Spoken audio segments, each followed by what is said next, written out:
таван ширхэг үйл үгийн дагавруудыг үздэцгээе. За эхнийх нь 8 гэдэг дагавар байгаа. Жишээ нь activate. Activate гэдэг маань идэвхжүүлэх гэсэн утгатай. 8 байхгүйгээр зүгээр active нь болохоор идэвхтэй гэсэн утгатай байгаа. За дахиад нэг үг нь болохоор calculate. Calculate болохоор тооцоолох, тоо бодох гэсэн утгатай байгаа. За хоёрдугаарт нь en гэдэг дагавар байгаа.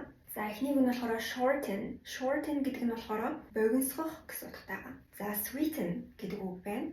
Sweet гэдэг нь гоё чихэрлэг зүйлсийг хэлдэг.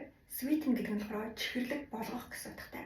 За дараачих нь ify гэсэн дагаврууд байна. За verify гэдэг үг байдаг. Баталгаажуулах гэсэн утгатай байгаа.